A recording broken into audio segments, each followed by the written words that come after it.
Hello, everybody. How's it going? Welcome to the Bardstream. Happy to be here. The last Bardstream I did, I was about jumping out of my chair with excitement due to my Kickstarter getting funded.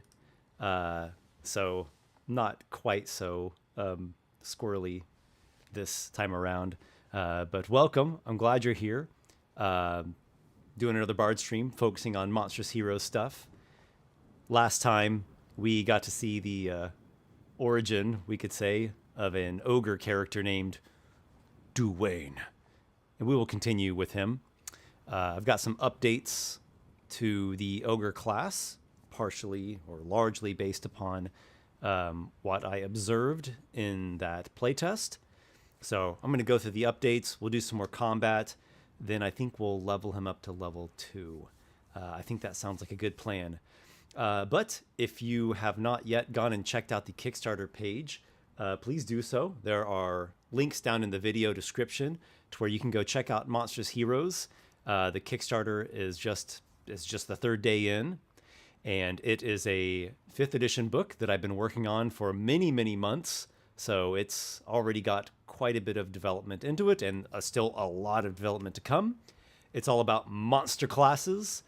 So these are going to be full classes, 14 of them, and a few more unlockable through stretch goals, along with subclasses and new spells, new items, some GM guidance for settings with monstrous cities, things like Minotaur. Well, you can see some of the... it's always backwards here. You can see some of the monster classes up there. Minotaur, Arachne, Vampire, Ogre, which we're going to see a bit more of. And you all in the comments helped build Duwayne last time, and you'll probably help him a little bit more this time as well.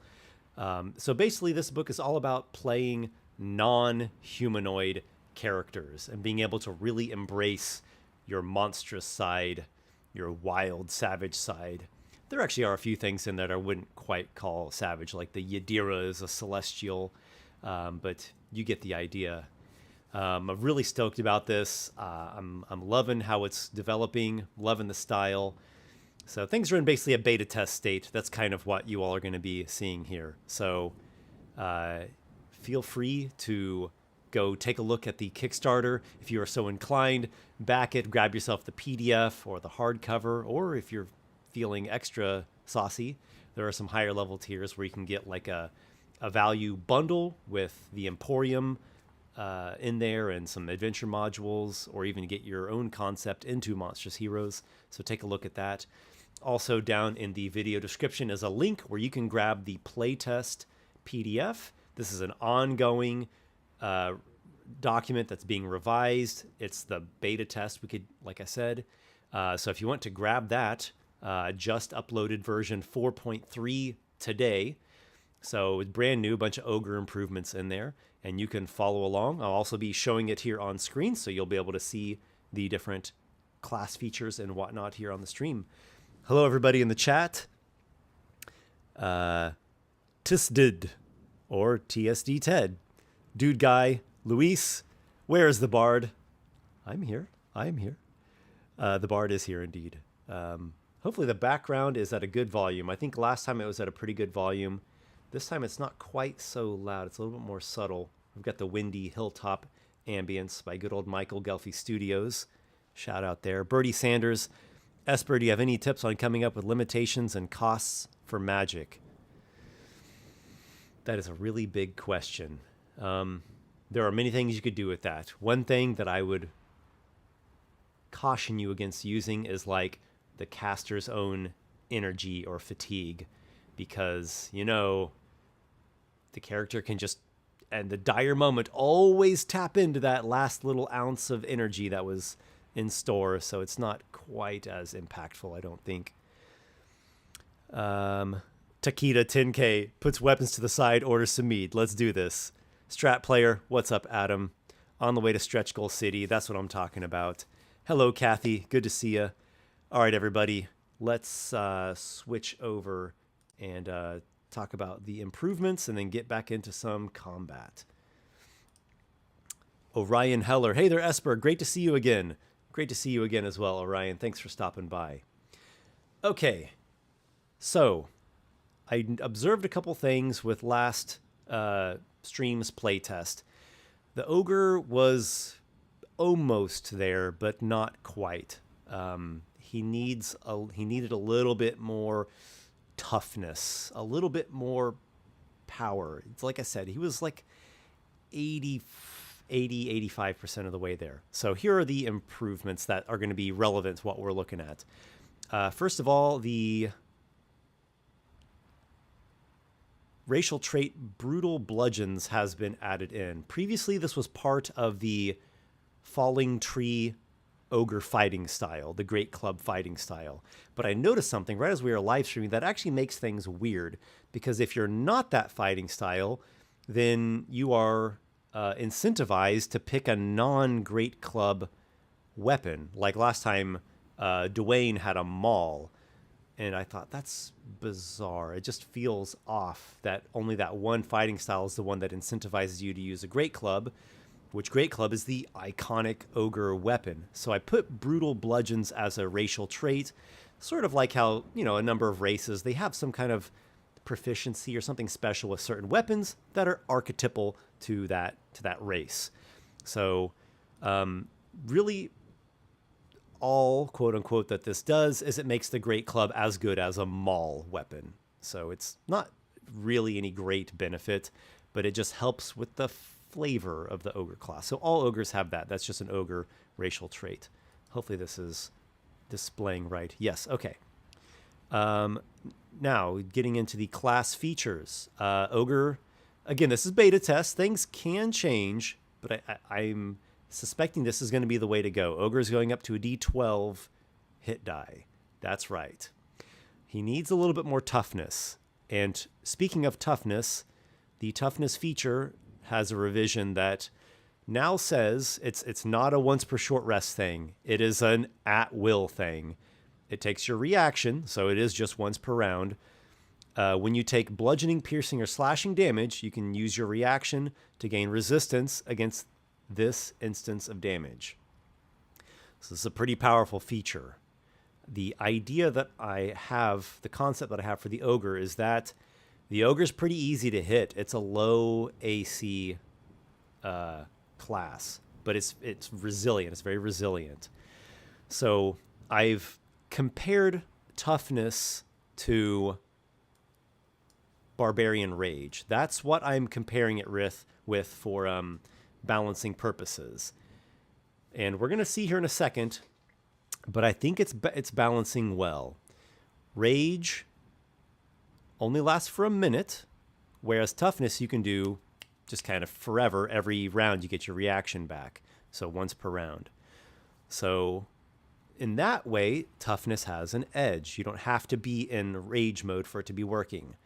But rage is all weapon damage that you take, whereas toughness is just that one instance.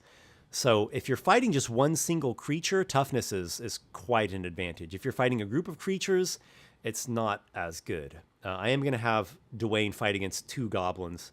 We're going to do one goblin, then we're going to do two goblins. And I think he's going to do great against one goblin, which that's really what we want. I think we want the Ogre to pretty well crush one goblin one-on-one. But two goblins, that should be very, very challenging. That's going to be rated as deadly. So we'll see. Hopefully he doesn't die, but if he does, whatever, it's play testing. Okay, sorry, I need to be going through this a little bit quicker here, guys. Oh yes, I also did an update on how the ability score increases for the Ogre racial trait. It's quite similar, but it's slightly different. Your strength increases by 2, and then your choice of con, wisdom, or charisma increases by 2. Yeah, so you cannot bump intelligence or dexterity. This is going with the Ogre thing of Ogres typically being unagile and a lower AC. All right, we'll see how this plays out, but I'm suspecting this is going to work well. All right, the Crashing Storm feature has an update. This is the fighting style that you guys picked. The damage of thrown weapons and improvised thrown objects now is up to a D10. It just wasn't quite good enough at the D8 that it was before. Also, it fits well with the giant creature type that we are, because if you look at the giants in the monster manual, their rocks are D10s, and it's not any better than a heavy crossbow, and the range is certainly less than a longbow. The longbow's D8, but the longbow's range is vastly superior. So still, it's not really doing anything incredibly crazy powerful, but it's making us quite functional. Luis is asking what the next stretch goal is. So the next stretch goal is coming up at 15K. It will be for the lycanthrope class being added to the book. So the book will get bigger with that. Let's see here. Mark Lewis, you are pumping out the quality videos even more so now. Thank you very much, Mark, and good to see you here, man. You've left some great comments recently. Yeah, I've been trying to stay really dedicated and trying to keep increasing the quality of everything. Dude Guy, serious question, Esper. Do you believe that we have control over our own will? That is a great question, and a question for another time. Are there any other updates for Dwayne here? No, I think I've already got it all in the little character sheet you see down there in the lower left. Okay, here we go. Dwayne is currently on a quest to regain control of this old temple ruins in the mountains that was sacked and taken from his ogreish folk long ago. And there is a goblin that has scouted looking for the goblin that went missing that Dwayne devoured previously. We'll go ahead and just kind of refresh things so it's like the next day that this is all happening. And Dwayne is spotted by said goblin, and I'm going to actually have the goblin make a stealth check, and it's going to try to ambush Dwayne here. Okay, so the goblin's stealth is at a 14. Dwayne's perception is at an 8. Dwayne does not notice the goblin. The goblin surprise attacks Dwayne with a short bow shot. Advantage for being hidden. That is a nat 19. Now, when you're surprised, you can't take any actions. You can't take reactions. So he cannot use toughness in this case. The goblin arrow strikes him and deals max damage.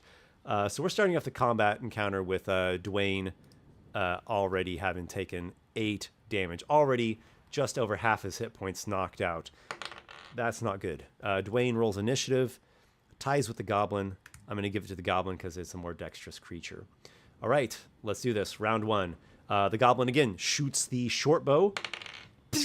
That is I'm going to get the goblin's bonus correct this time. Last time I was having it at 1 too high, which I think that actually made the goblin hit 1 time right on his AC when it should have been actually 1 under. Oh, well, that's DMing for you. All right, plus 4, he's got a 12. Okay, so it does indeed have an exact hit right on Dwayne's AC of 12. Comes up with a 6 damage. He will use toughness to gain resistance against this instance of damage. So that goes to 3. He's already at 4 out of 15, guys. This is not good. And the goblin's got some advantageous terrain being up there. So the goblin will back up so Dwayne cannot see it any longer. All right, everyone. This encounter is actually starting off quite bad for Dwayne. So we can go try chasing down this goblin. Let's go. We're going to do some moving. I think that's what we're going to do. We're going to try to get to where the goblin is, but not right up there where he can be shooting us while we're climbing up this. It's a 30-foot rock face there. Oh gosh. Or different idea. We can take cover and ready a rock throw. What do you guys think about that? Damn it, Dwayne! Yep, I hear you, man. Yep. Why don't we try that? Why don't we try We're going to pick up a rock. We're going to ready a rock attack. And when the goblin pokes out, we're going to throw the rock. So it sounds like us and the goblin are both going to have half cover during this exchange. So the goblin peeks out. Oh, actually, it can't even see Dwayne from there. It's going to have to peek out there. Okay, here we go. The goblin peeks out. Dwayne's peeking out. So where's this like a, cover and fire situation? Right as the goblin is about to release his arrow, Dwayne chucks a rock like the size of the goblin's own head. And we've got a +5 to hit with the rock. Oh, that is a nat 19, 24. Here we go. D10 +3. Yeah, I think this was the better choice. Well, if we roll high enough, we can just crush this goblin in one hit. Oh, did not roll so great. That's 6 damage. I think the goblin's at 1. The goblin's at 1 hit point. Okay, and then the goblin fires at us. We have half cover. That makes our AC 14 at the moment. The goblin was supposed to use stealth. I forgot. Well, damn it. So what? The goblin, it got off to a good start. We'll say that Dwayne noticed it. Okay. The goblin shoots. Nope. It's not going to do it. It's got a 6 to hit. The arrow clacks off the side of the wall, and the goblin is going to be a shifty little bugger and go back and try to do that, the rogue tactic. Uses hide. Why don't we just go ahead and have Dwayne ready an attack now? He's going to try to repeat the same thing. Show your face, little man. I smash it to pulp. Dwayne wants to eat more goblin. Staghorn the Druid. Am I allowed to do a D3 heal on Esper, please? On me, personally? I'll take it. On Dwayne? Nope. This is playtesting. It's got to be pure and brutal. Okay, Goblin's stealth check. It's got a 12, Dwayne's perception. He's got a 9, so he does not notice the Goblin. The Goblin slips out for a hidden attack. This is advantage. Now, this is not surprise. Surprise is just when you get ambushed at the beginning of an encounter. But he is hidden, so he'll have advantage on the attack. Then he'll be unhit. He'll no longer be hidden. He'll be, revealed, as soon as the attack goes off. That's a 18 to hit. Goblin arrow is coming in for 4 piercing. We'll use toughness again to shred that down to 2. Whew! That could have taken us out if it did max damage there. And we will respond with a rock throw. The goblin will have advantage, though it is not. We're using its shield. So it's got an AC of 15. Oh yeah, 19 to hit. The goblin's crushed. It had 1 hit point. Actually, in all reality, if this was a true, proper adventure that I was running, I would have the goblin run away. It would not stay there and fight with 1 hit point. It would try to save its miserable little life. But that's okay. We can go a little extra hardcore for playtesting purposes. The goblin has been slain. Dwayne is going to climb up here. He will... he's going to be doing a short rest and eating the goblin. He's going to be using his notorious glutton feature. I said last time the rock face had a DC 10 to climb, that it had lots of ample hand and footholds, so I'm going to roll with that. So there isn't really much of a chance that Dwayne can slip and fall. I don't think there's any chance because you have to fail by 5 or more to fall, and he's got a +10 athletics. Okay, so he is going to do a short rest, spend a hit die during the short rest. It's D12 now. I think that encounter went pretty much like what we would expect. That's technically rated as a hard encounter.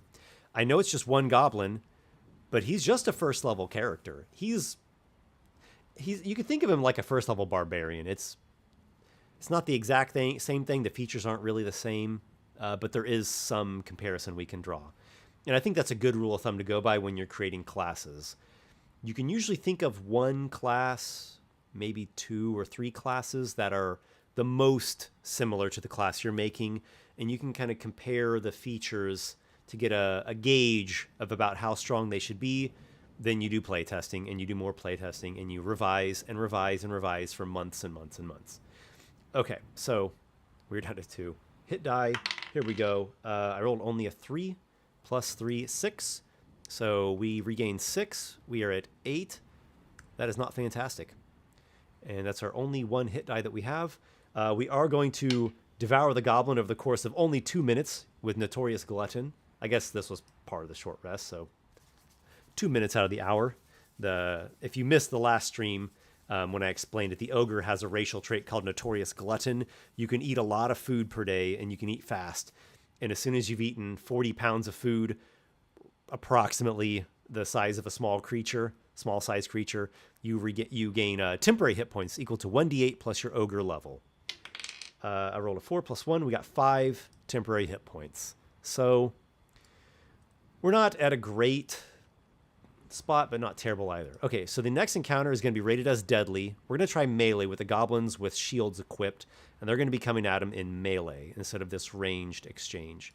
So 2 more of the goblins are coming back with their scouting and such, and they again will try to sneak up on Dwayne and rush in for a melee rush with their scimitars and their shields. All right, let's roll some stealths. We've got 13 and 19. Dwayne's perception, we've got a 17. All right, so the first goblin, he notices or hears him back there in some sort of way. The other one, he doesn't. So it's going to leap out, and it will go to there. And Goblin 1, we've got Goblin 0 and Goblin 1. That's just the way Map Tool numbers things. Goblin 1 has a readied attack. I forgot to roll Dwayne's initiative. Oh my goodness. Sorry about that. That's okay. He has a 4, so that is fine. That doesn't change anything at all. Okay. So Dwayne's going last. All right. So the surprise is Goblin 1 moving up, readying an attack. Okay. Properly round 1. Goblin 0 will, I think he'll do the same thing. Big hairy man. Where are ally? We own this place, not you. They eye your big bag of what they might think is loot. It's actually just a bunch of rocks. The goblins have their scimitars at the ready, and Dwayne is going to... What do you think, chat? Stay at range? That might be a cool way to do this. He could throw a rock and then climb up the rock face and then make the goblins climb up after him, or charge in there with the great club in melee. First person to comment will determine the strategy.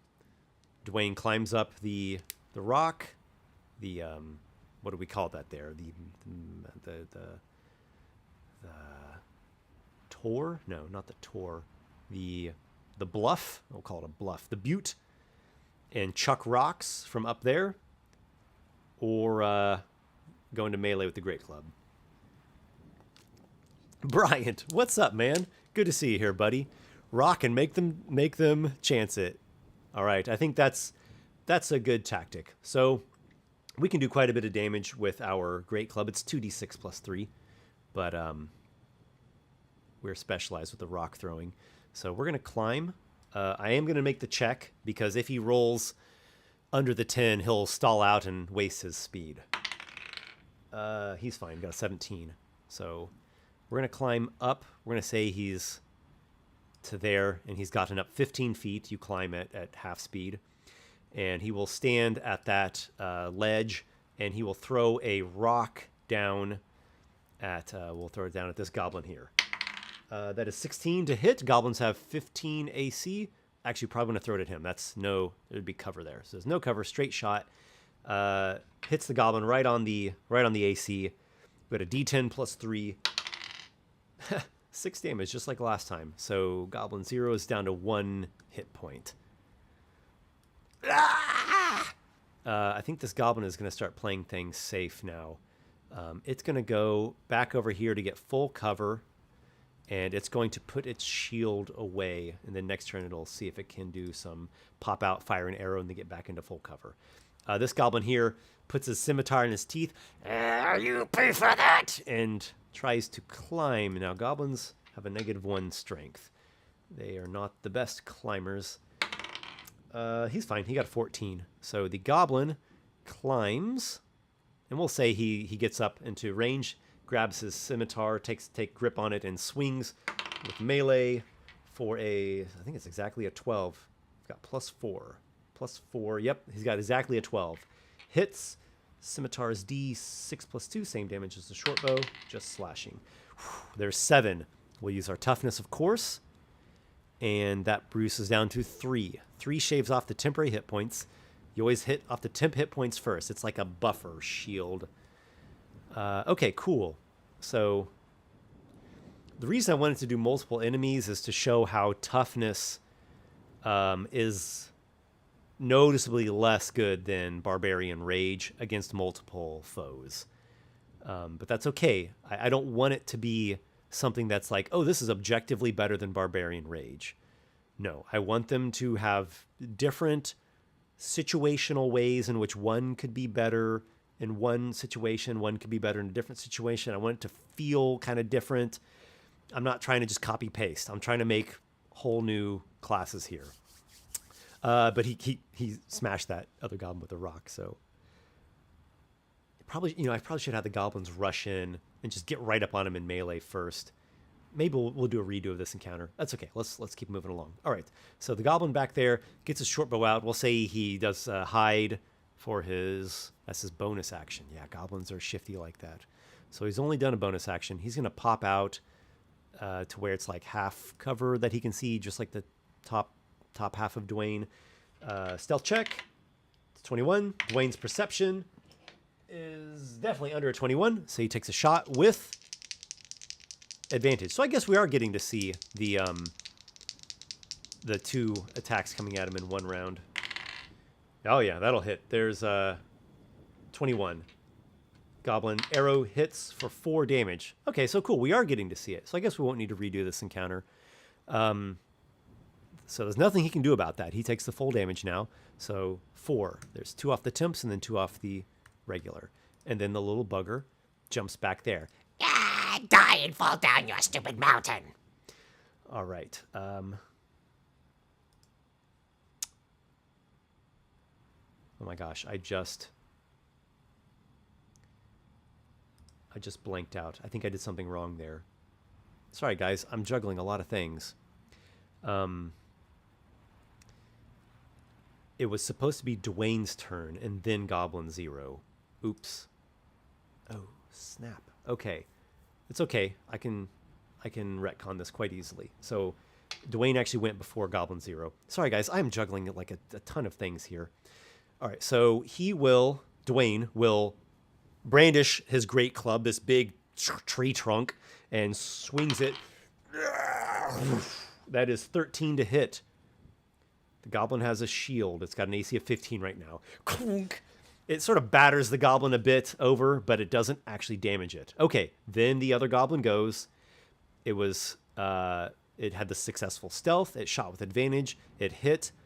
TSD Ted said cover from the other goblin. Yeah, I already gave him half cover, so that's as much as he could get there. You need to literally have 3/4 or more of yourself blocked to have 3/4 cover. So he gets shot with the arrow, but he does have the toughness because his turn went. That refreshed his reaction. But that's okay. We'll say he didn't use it. It was just 4 damage, right? It was not a high damage. We're going to save it, so if this goblin hits us with like a higher damage, we could resist that, right? That's a smart tactic, I guess. All right, so that goblin there does a little scimitar slash. That is 14 to hit. That gets us. Again, that's it. We're a low AC ogre. That's the idea of the class. Kind of a brute thing. Easy to hit, but can absorb a lot of damage. So there we go. Our tactic proved sound. That's 6 damage. We'll activate the toughness then. So that does 3 to us. We are at 3. All right, so this is getting a little hairy. This is rated as a deadly encounter, and I think that is holding true. So just to clarify what happened there, DM cheating. This is playtest, man. There's no cheating. Is like the antithesis of playtest. You want the least amount of cheating and flubbing possible, like 0. You need it to be pure and brutal so you can get an honest look at how well or not well your content is performing. So just to clarify, Dwayne went on his turn. He missed. It was close, but he missed. The goblin blocked. Then Goblin Zero down there successfully stealthed, shot with advantage, hit Dwayne for 4. That knocked out his 2 temps and knocked him from 8 to 6 from his actual hit points.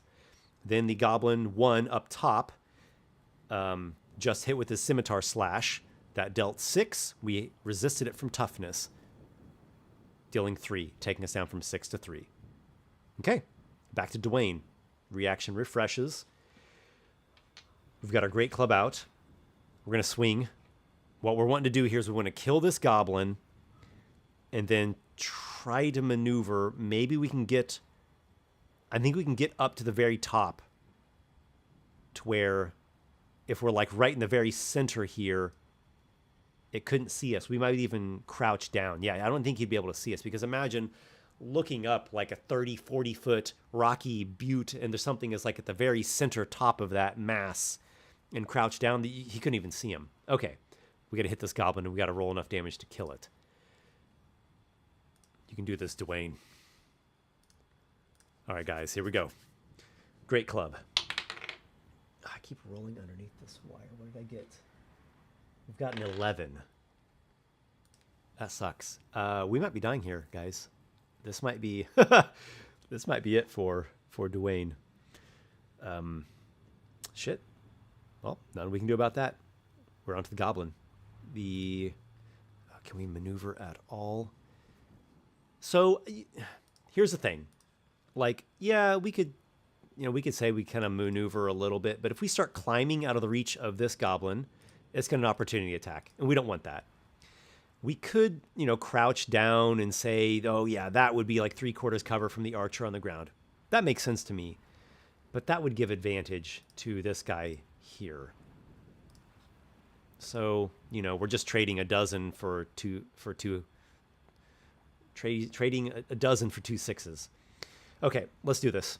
Archer on the ground, makes a stealth check. Comes up with didn't roll his best ever. 15.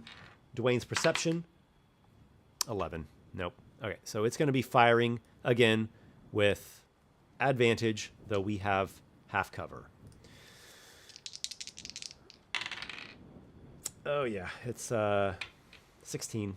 That'll get us half cover, just as +2 to AC. 4 damage. We're at 3. We have to do toughness. We have no choice. It's that or go down. So we take 2. We're at 1, and then it's the other goblin's turn. This is a deadly encounter, and we're level 1. If this kills us, that's perfectly normal. What would be abnormal is if we're just crushing the deadly encounter, and it's just like a cakewalk. Yeah, if it's just a breeze, then that means our ogre class is too strong. I think things are working just about right. All right. Why am I doing advantage? No advantage there. Okay. Owen, what's up, buddy? Sorry I'm late. Quick recap. We're still level 1. Ogre has had some improvements, so we're a little bit tougher and stronger. We're fighting 2 goblins. We're at 1 hit point, and we're about ready to die. All right, here we go. The goblin slashes us with its scimitar, and is a critical hit.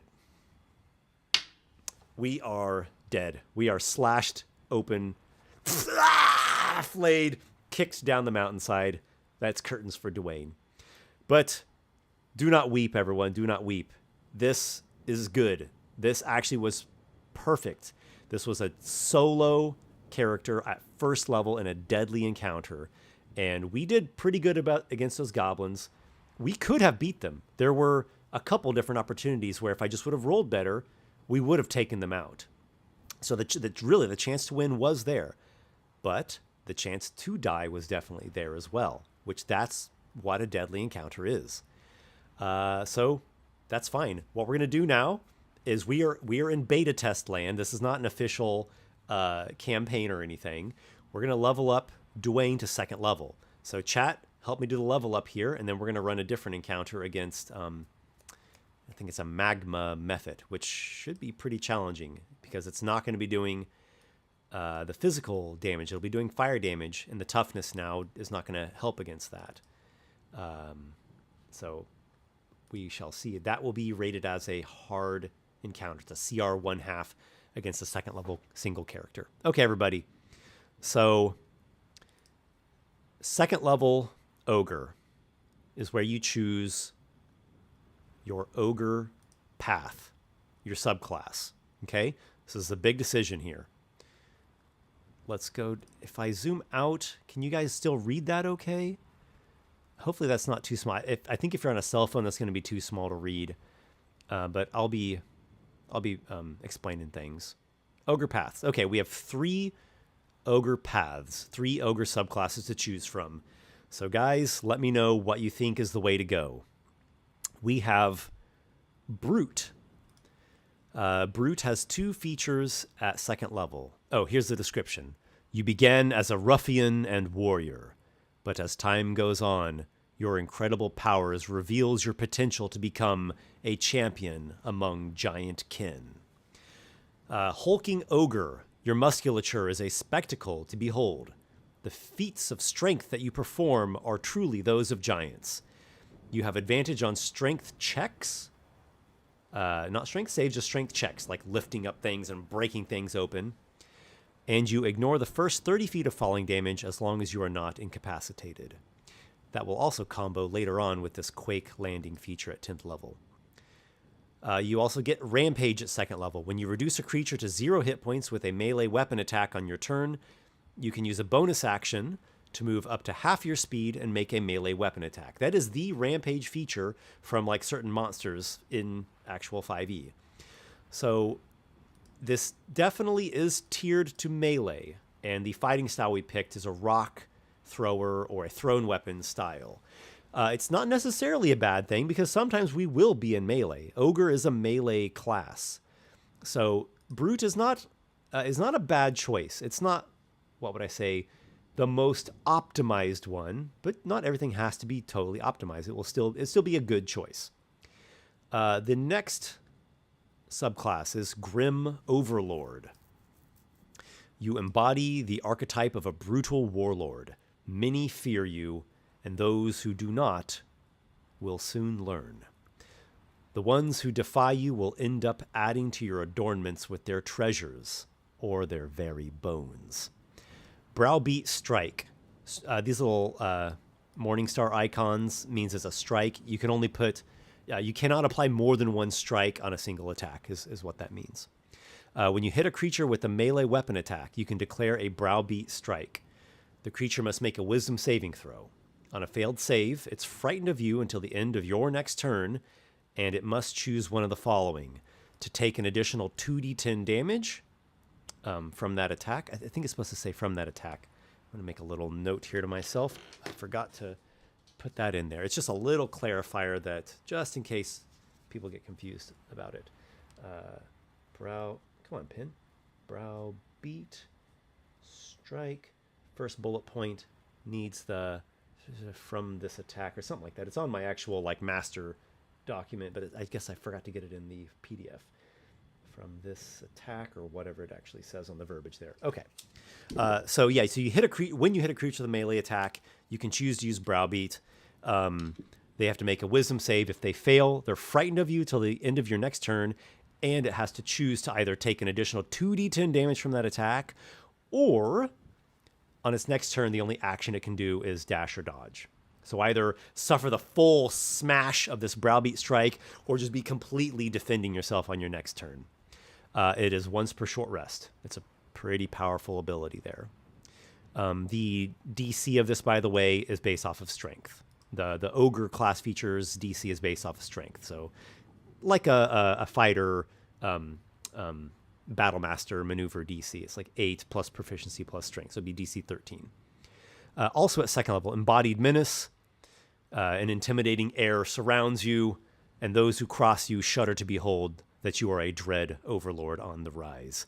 You gain proficiency with the intimidation skill, or if you're already proficient with it, you gain expertise. So we would actually get expertise in intimidation.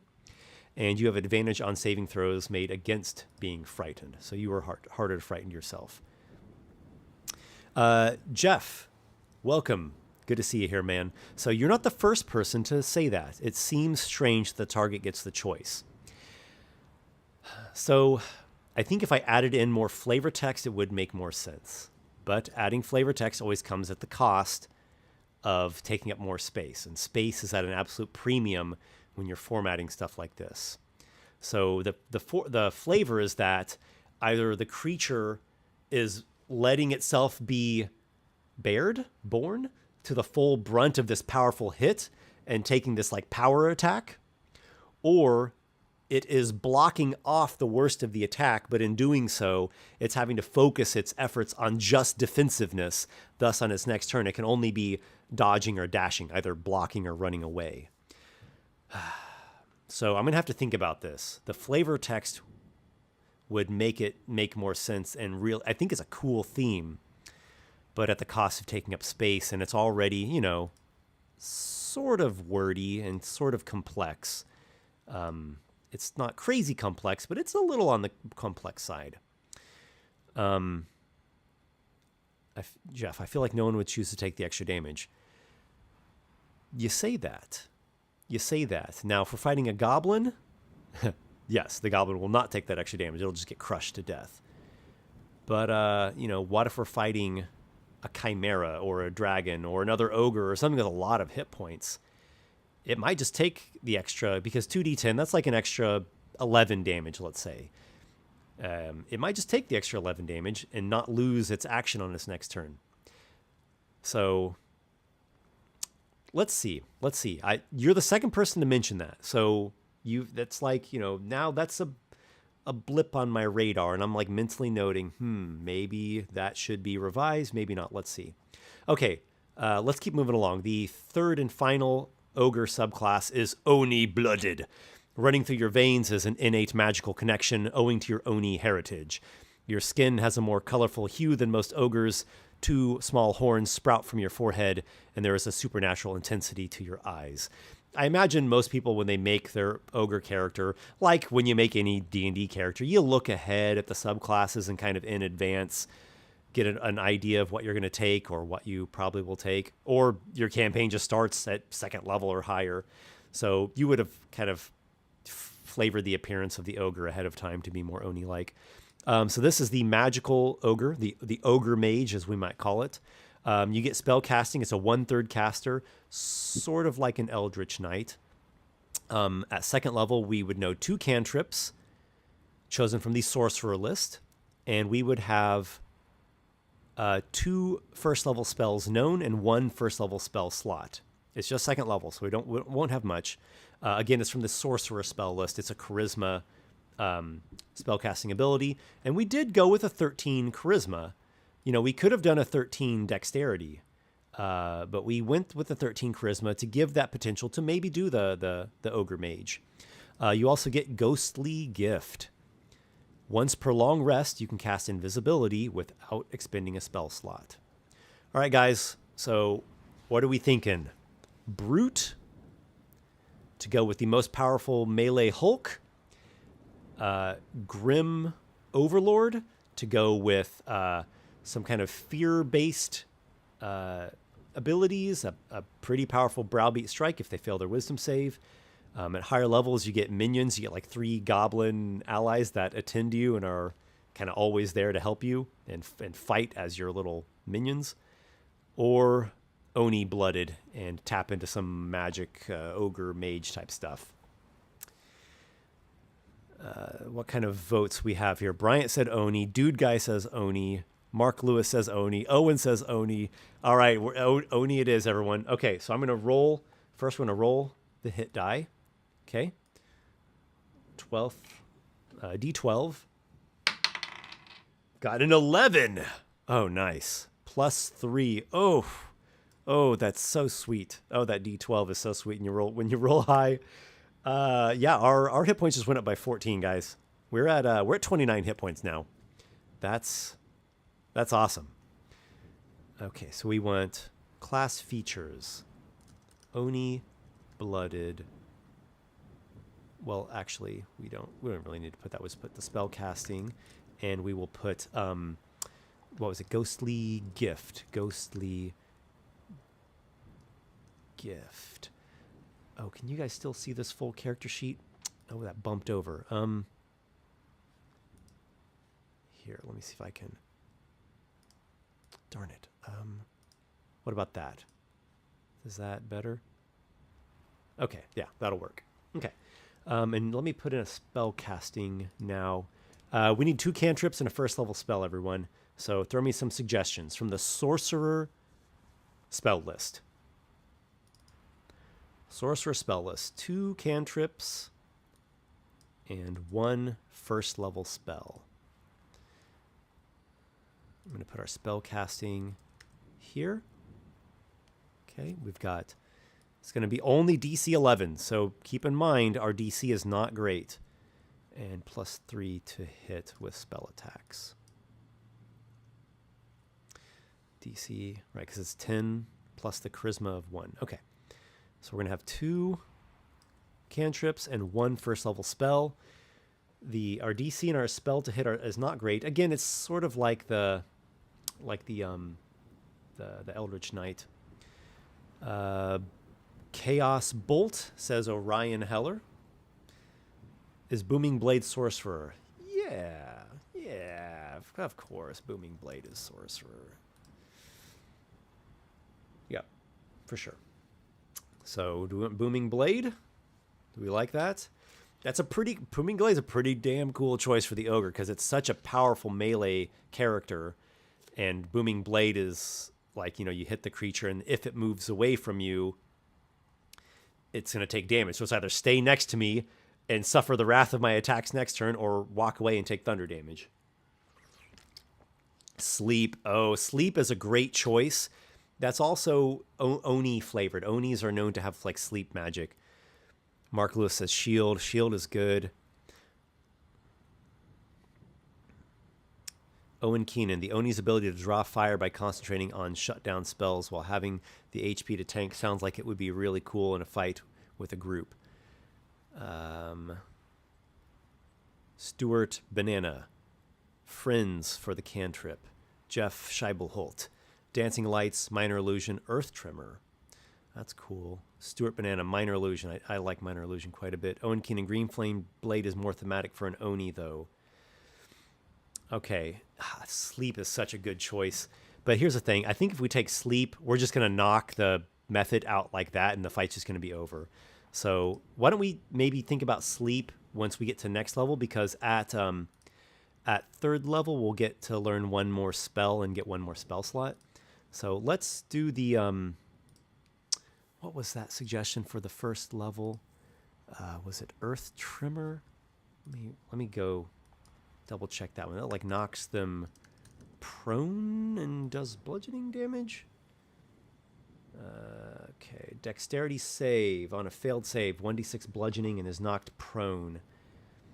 It's a 10-foot range centered on yourself. And it makes difficult terrain in that radius. Minor Illusion is cool. Let's do the minor, for the cantrips, do Minor Illusion and Booming Blade or Green Flame. Booming Blade or Green Flame.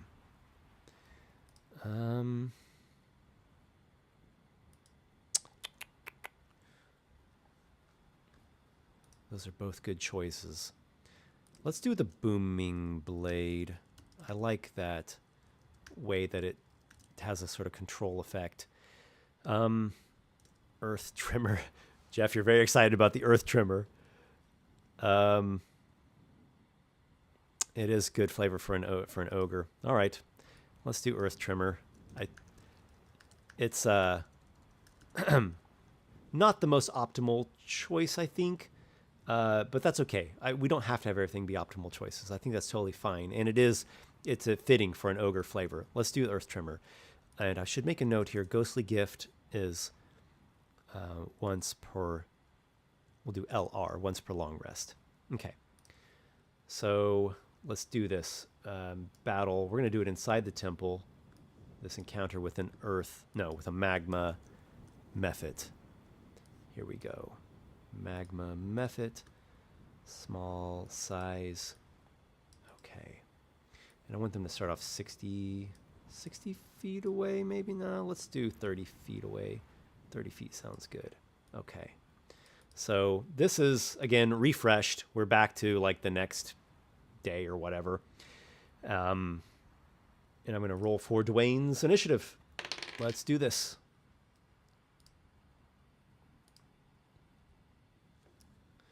All right. We've got a 15. Oh my gosh, we finally beat creatures on initiative. All right. Dwayne sees this magma dripping little impish minor elemental creature fluttering by. And it has designs on this temple, and we're going to fight this thing. So we have spells now. We don't have a ranged spell, but that's okay. We are a ranged rock thrower, and we will throw said rock at the mephit. We've got a critical hit. This is rated as a hard encounter, just in case anyone is curious. Jeff is asking what VTT I'm using. It's Map Tool. I use Map Tool because it's a simple one. I like things that are not cluttered and full of bells and whistles. Since I'm such a creative person, it actually helps that I use tools that are as like practical and focused as possible. I don't like really cluttery things. We've just done 14 damage to this mephit. That knocks out a huge chunk of its hit points. And it will flutter up to us. Let's see, how fast do mephits fly? It's got a 30, 20 foot flying speed. 30, okay. So it's going to be out of our melee range and is going to breathe fire breath onto us, which is a 15-foot cone of 2d6 fire damage. It's 7 fire. We can have, cut that in half on a DC 11 dex save. We've just got a +0 dex. We have failed. So we just took 7 fire damage. Toughness cannot reduce that. But that's okay because we have 29 hit points now. That's pretty chunky. Maybe I should have gone with average. Really for playtesting purposes, you should go with average hit points. But whatever, I'm not going to spend the time to mess with that now. I'll do that later, and then for the next playtest, I'll put his hit points back to average, which will be like 4 less. He'll have 25 total, which is still a really good chunk. Okay, so it fire breaths. It's done its flying. It's out of our melee range. We can... Yeah, Earth Tremor's not going to do anything in this fight. That's okay. We'll I think we'll throw a rock. Good for me. That's good with me. 10. No way. The mephit has an 11 AC. The rock just barely grazes past. Doesn't even graze it, but buzzes right past its ear. Ah! And it will. The magma mephit has heat metal. Good thing we're wearing hide armor. Its most powerful ability actually does nothing against us. That's funny. Our spells don't do anything against it, and its spell does nothing against us. Okay, so the mephit's turn. It will try to recharge the fire breath. Oh my gosh, it rolled a 6. It recharges. It will fire breath. Here we go. Here's 8 fire this time. Our dex save is a 15. So we save for half. We take 4. We've still got a good chunk of hit points left at 18. The mephit it'll start heading back this. Whoops, I don't like the way that I moved that. Let's revert that move. Okay, the mephit flutters over here, trying to get some cover, but it can't quite get to it. We'll just stay on the thing's tail as much as possible and throw rock. Ah! That is a critical hit again. We have scored 2 critical hits against this mephit. We were just doomed to crush this. Oh, yeah. Oh, I rolled so high. That's 19 damage. The mephit is exploded. It has a death burst of fire. Each creature within 5 feet of it. Well, you know what? We are not within 5 feet of it, so it's a little fiery death burst. Ripples out. Maybe it's lava splatter. The lava splatter does not just kind of hits onto the rocks near our ogreish toes and does not harm us. So, there was a lot more variables in this fight. We'll have to do another encounter that's more dynamic, probably with more enemies. Maybe I'll do a bunch of like little CR0s or CR18s, and that will give us a better sampling.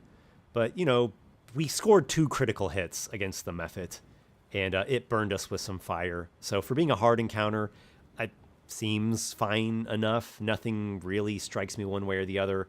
But again, more playtesting will come. So I like the enhancements. I think they are the right way to go. I could see maybe scaling the hit die back to a D10. I don't know, though. I really don't. I'm thinking it's good at D12.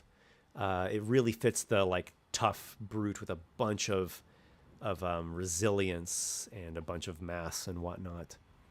And like I said, with the toughness, the way that I've got it now, it is very, very good, very effective feature, but it's not really any objectively better than Rage, and in a number of situations, Rage is better.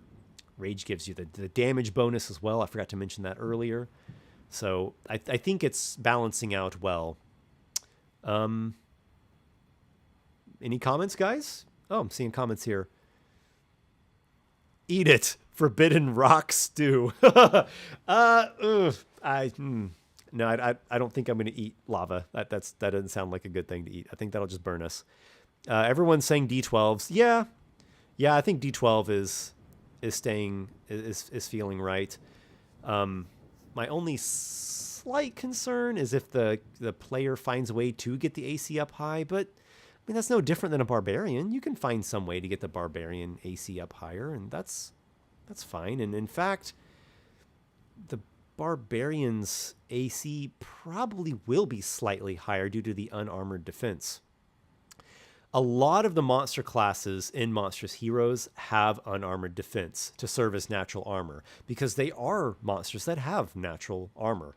Most of them do. I was counting last night, and I think only 3 monster classes don't have natural armor, which is fine. I mean, that's not a problem. That fits perfectly. But the ogre is a kind of monster that does not have natural armor. They do wear hide armor, or in our case, we might, maybe we should have upgraded him to some better armor. I think for the next encounter, we'll go ahead and upgrade him to scale mail. I'll put that on here now so we're not forgetting. I'll put the scale mail, so that should get us to a 14 AC now, which is, that's not good, but it's not terrible. 12's pretty bad. What am I looking for here?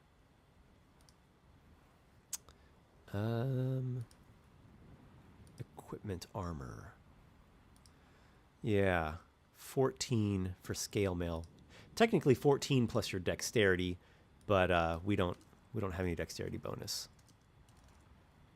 If you want to be very technical, 14 plus your dexterity bonus up to a maximum of +2. Okay, so we'll do another, we're Ogre 2 now. We'll do another encounter on the next stream. I'll just do these when I can, and we'll have that ready to go, and it'll be I think next time we'll do a more dynamic encounter with a bunch more creatures, and that will get us a different kind of sampling. Any other questions before we wrap things up here? David Lasseter? If a barbarian has a D12, why not the ogre? Granted, I'd be slightly worried about tough as a feat, but hey. Yeah, though, I mean, you can't get a feat until 4th level. You have to give up your ability score improvement. I think things are good. Owen, I'd say rage in most situations is stronger than toughness. Yeah, I would say in general, on the whole, rage will have more situations in which it is better than toughness than vice versa. which is fine because toughness is still a very good feature. All right, everybody. I'll wrap it up there. Thank you very much for following along. Please make sure to check out the Kickstarter. Even if you can't pledge at the moment, you could leave a comment, you could follow, you could give a like. Those sorts of things help me get boosted up, like in the results rankings. So that's always appreciated. Any support you can give is much appreciated. And of course, if you are wanting to back it, this is going to be an awesome book. It's already funded, so it's going to be a thing. So you're backing a for sure project. And as we hit more stretch goals, it's just going to get bigger and better and have more monster classes and more content in there. So many thanks, everybody, for following along with the Bardstream. And I will see you in tomorrow for the finale episode of Eldritch Castle. It's going to be a big one. All right, everyone. I'm out. As always, may your adventures be many.